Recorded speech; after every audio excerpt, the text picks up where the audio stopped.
from New York, Late Night Show with Spike Siddiqui.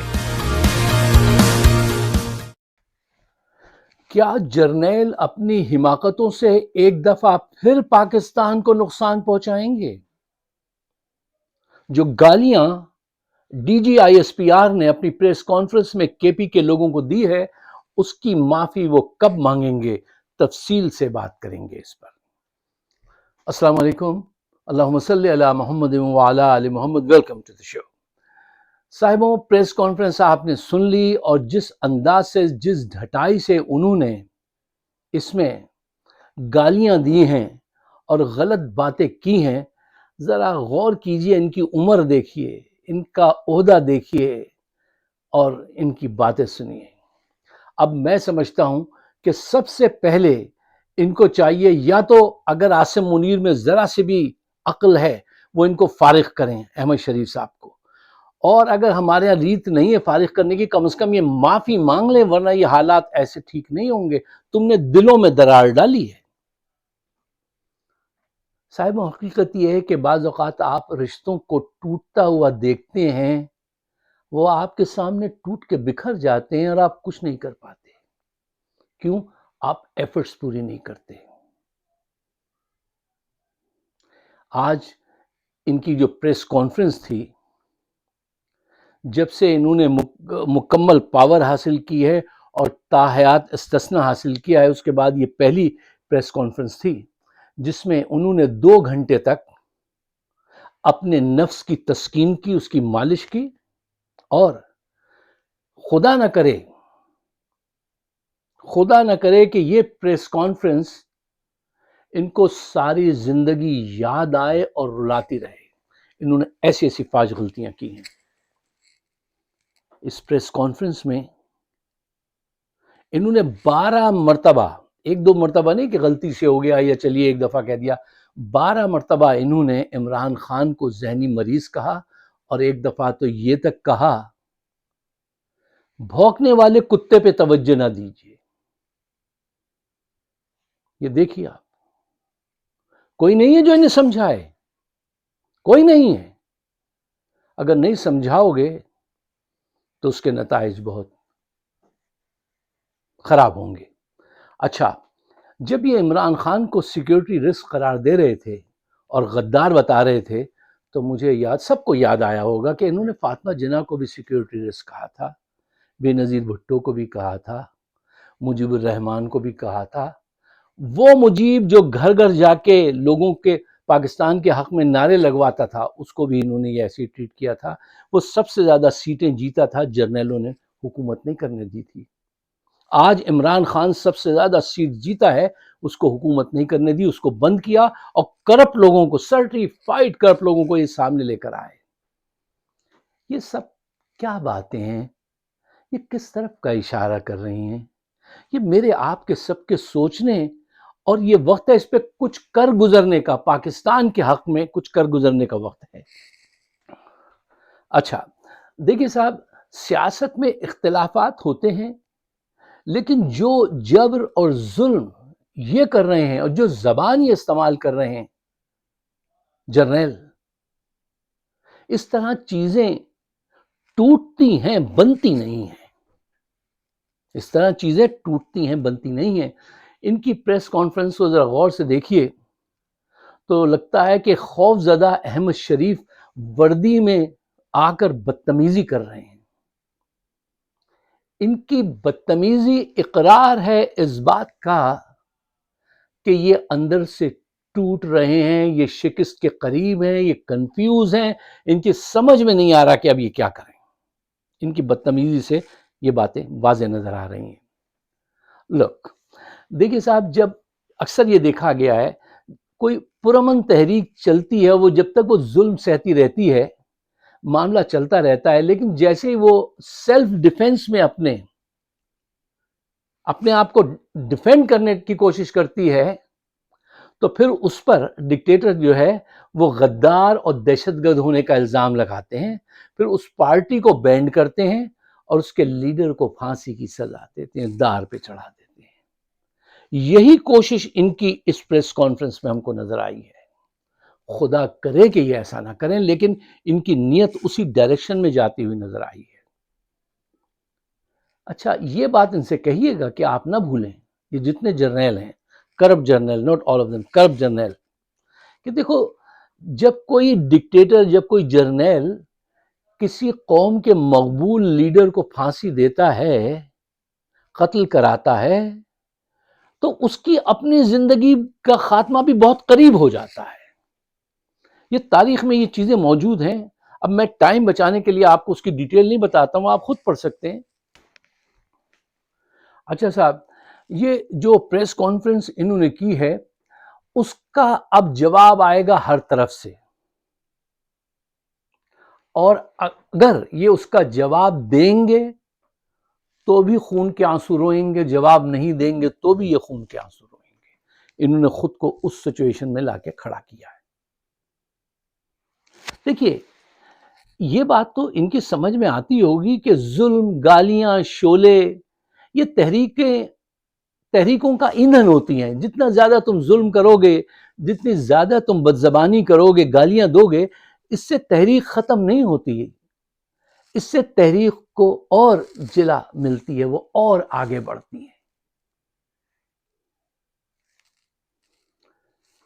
ان کی video کو ذرا غور سے دیکھیے، اور میں ان سے ریکویسٹ کروں گا، احمد شریف صاحب سے، کہ ذرا تنہائی میں بیٹھ کر، جب کوئی نہیں ہو تمہارے ارد گرد، تم اپنی ویڈیو کو دیکھنا اور سوچنا کہ تم نے کتنی بڑی تاریخی غلطی کی ہے۔ سچائی سے سوچنا۔ جھوٹ سے سوچو گے تو تمہیں کچھ نظر نہیں آئے گا، شیطان تمہیں کچھ نہیں دیکھنے دے گا۔ سچائی سے دیکھنا، اگر مومن ہو تو اللہ کے نور سے دیکھنا، اپنے چہرے کو بھی دیکھنا، اپنے الفاظ جو ہیں جو تم نے ادا کیے ان کو بھی دیکھنا۔ ان کی آواز میں کیا تھا؟ ان کے پیغام میں نفرت، جھوٹ، خوف، بدتمیزی، یہ سب تھی۔ یہاں پہ ایک لمبی گفتگو ہو سکتی ہے، لیکن میں نے اس کو سمیٹا ہے 4 پوائنٹس میں، کہ اب ہر پوائنٹ کے اندر ایک آپ 2 منٹ تو لگ سکتے ہیں، تو میں چاہتا ہوں آپ کا اپنا ٹائم بچائیں۔ پوائنٹ نمبر 1، ان سے کہہ دیجئے کہ یاد رکھو، دھمکی قوت نہیں ہوتی۔ میں نے کل بھی کہا تھا، دھمکی قوت نہیں ہوتی، دھمکی آپ کے خوف کو ایکسپوز کر دیتی ہے۔ دھمکی آپ کے خوف کو ایکسپوز کر دیتی ہے کہ آپ اندر سے کتنے ڈرے ہوئے ہیں۔ جتنی بڑی دھمکی، اتنا زیادہ آپ ڈرے ہوئے ہیں۔ پوائنٹ نمبر 2، تمہاری پریس کانفرنس سے یہ پتا چلا کہ عاصم منیر کتنا پریشان ہے، کوئی ڈائریکشن نہیں ہے اس کے پاس۔ اب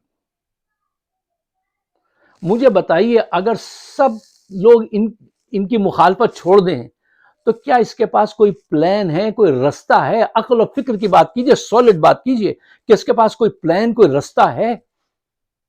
He don't have no plan, no strategy, nothing۔ ورنہ 3 سال سے اپلائی نہیں کیے، جو کچھ اس کو آتا تھا انہوں نے کر لیا۔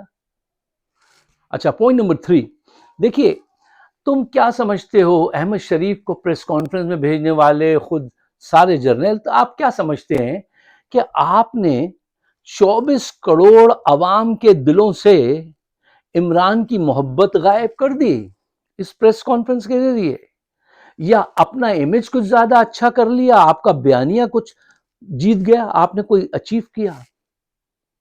نہ، لوگوں کے دلوں میں آپ کے خلاف نفرت مزید بڑھ گئی۔ پوائنٹ نمبر 4، مولا علی کا فرمان ہے، کبھی غلط نہیں ہو سکتا، کہ طاقت ملنے پر انسان بدلتا کچھ نہیں ہے، پہچانا جاتا ہے۔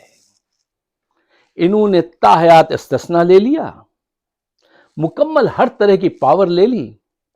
اب آج ان کی بدتمیزی بتا رہی ہے کہ یہ کس بیک گراؤنڈ سے آئے ہیں، ان کے پاس کیا عقل اور فہم و شعور ہے، اور یہ ملک کو کس ڈائریکشن میں لے کے جائیں گے۔ ان کی باتوں سے پتہ چل رہا ہے یہ جلدی گرنے والے ہیں، اور ڈکٹیٹر جس وقت بہت اسٹرانگ نظر آئے نا، وہی اس کے گرنے کا وقت ہوتا ہے۔ اچھا صاحب، ایک اور پوائنٹ نمبر 5، وہ میں نے پہلے سوچا کہ نہ ایڈ کروں، وہ ضائع ہوگا، لیکن اہم پوائنٹ ہے اور تھوڑا سا گمبھیر ہے، فلسفیکل، اس میں کچھ چیزیں ہیں، لیکن میں آسان بنا کے رکھتا ہوں ان کو ضرور سنا دیجیے گا احمد شریف صاحب کو. یہ ہے کہ دیکھو جو قوت سیاسی تحریکوں کو سمجھو پورے اس بیک گراؤنڈ میں دیکھو, جو قوت دھمکیوں سے حاصل کی جاتی ہے, دوبارہ جو قوت دھمکیوں سے حاصل کی جاتی ہے وہ تھوڑی سی غلطی سے ٹوٹ جاتی ہے, وہ قوت ختم ہو جاتی ہے. تم نے آج جو بدتمیزی کی ہے, جو گستاخی تھی تمہارے لہجے میں, وہ صرف اس وجہ سے تھی کہ تمہارے پاس دلیلیں نہیں تھیں, تمہارے پاس کوئی ثبوت نہیں تھا, سچائی نہیں تھی. جس کے پاس سچائی نہیں ہوتی تو پھر وہ غرور و تکبر سے بھری ہوئی تمہاری طرح باتیں کرتا ہے, بدتمیزی کرتا ہے. اور تمہاری بدتمیزی سے ہمیں یہ سب پتہ چل گیا کہ تمہارا علم کیا ہے, تمہیں پاکستان سے کتنی محبت ہے, یا تمہیں اپنے عہدے کی کتنی فکر ہے, یہ سب ہمیں پتہ چلا. یہ تو تڑاک جو تم کرتے رہے, بہتر ہے کہ تم معافی مانگ لو, ورنہ اس کا خمیازہ بہت بڑا ہوگا. یہ تو تڑاک جو ہے اس میں تو ہم تمہارا مقابلہ نہیں کریں گے, بلکہ ایک شعر تمہیں سنائیں گے, وہ سنو شاید تمہارے کہیں کام آئے.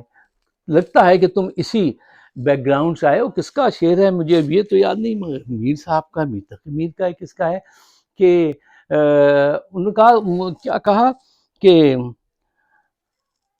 اس طرح مجھ کو پکارے ہیں کوچے جانا والے, اس طرح مجھ کو پکارے ہیں کوچے جانا والے, ادھر آبے ابے او چاک گریباں والے. تو یہ ابے تبے کی جو گفتگو ہے, ادھر آبے ابے او چاک گریباں والے, احمد شریف ادھر آ, عمران خان کو غدار کہنا. اب بہت ساری باتیں کہہ سکتے ہیں, لیکن ہمیں زیب نہیں دیتی, پسند نہیں آتی کہ ہم تمہارے ساتھ بد کلامی کی جنگ میں الجھ جائیں. نہیں, بلکہ تم سے ریکویسٹ کریں گے کہ معافی مانگو, قوم کو آگے بڑھنے دو, اپنے جرائم پہ نظر رکھو. شعور یہ نہیں ہوتا صرف کہ دوسرے کی غلطی کو جانچ لیے, شعور یہ ہوتا ہے اپنی غلطی کو بھی سمجھو اور فوراً اصلاح کرو. شعور کی علامات یہ ہوتی ہیں, یہاں آ کے شعور مکمل ہوتا ہے. اچھا خیر, یہ دوسری طرف بات نہ چلی جائے. دیکھیے یہ بار بار یہ کہتے رہے عمران خان کی طرف, تم ہوتے کون ہو, تم ہوتے کون ہو. ہر ایک بات پہ کہتے ہو کہ تو کیا ہے, تم ہی کہو یہ انداز گفتگو کیا ہے, تم ہوتے کون ہو. اب میں تم سے یہ سوال پوچھتا ہوں, تم ہوتے کون ہو. تم چوکیدار ہو, تمہیں گن لے کے دی گئی ہے کہ تم گھر کے باہر کھڑے ہو کے چوکیداری کرو. تم گن لے کے گھر کے اندر آ گئے ہو اور کہتے ہو کہ تمہارا کہنا چلے گا اور تمہارے کہنے پہ سارے گھر کے کاروبار زندگی چلایا جائے. تمہیں غلط فہمی ہوئی ہے, تمہارا ذہنی توازن ٹھیک نہیں ہے. تم فوراً باہر جاؤ گیٹ پر, جو تمہاری ڈیوٹی ہے اس کو انجام دو. دیکھیے ایک عرصے سے جنہوں نے دھاگ بٹھائی ہوئی ہے نا, اس کی حقیقت کیا ہے. حقیقت یہ ہے, سنیے, اب انہوں نے چھیڑا ہے نا تو اب بہت عرصے تک ان کو سننا پڑے گا.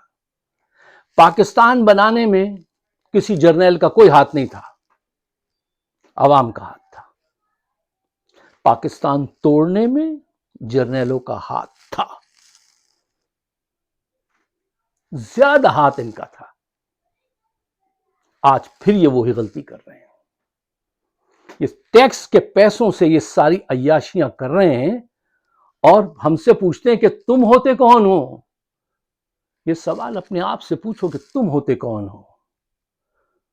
راحت اندوری کا شعر سنیے اور اجازت دیجیے کہ تمام ریشمی عظمت امین میری ہے, تمام ریشمی عظمت امین میری ہے, تمہارے بازو پہ یہ آستین میری ہے. یہ عوام کے ٹیکس کے پیسے ہیں, جو تمہاری کار چل رہی ہے یہ ہمارے پیسوں سے چل رہی ہے. یہ تمہارے جسم پہ جو کپڑے ہیں وہ ہمارے پیسوں سے ہیں, عوام کے ٹیکس کے پیسوں سے ہیں. اور ان سے تم آگے پوچھتے ہو تم ہوتے کون ہو. تم نے سوال کیا ہے تو جواب تو دینا پڑے گا. دیکھیے یہ عاصم منیر, نواز شریف, مریم نواز یہ چاہتے ہیں کہ اس کو ایلیمنیٹ کرا دیں, اور یہ پریس کانفرنس اس شوق میں اگر انہوں نے فرمائی تھی کہ وہ تو جیل میں بند ہے, جواب نہیں دے سکے گا. اب تمہیں دنیا کے ہر کونے سے اس کا جواب ملے گا. He is not one of the politicians. He is the politician whom Pakistanis love, and he is the last hope of Pakistan. یہ پاکستانیوں کی پہلی محبت اور آخری امید ہے. اگر تم نے اس کو مار دیا تو سمجھنا کہ تم نے سب کو مار دیا.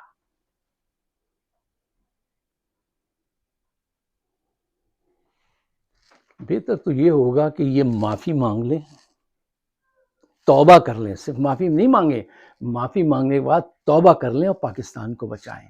لیکن انہوں نے آج تک پاکستان میں ایک مذہبی لوگ اور ایک جرنیل یہ کبھی اپنی غلطی نہیں مانتے.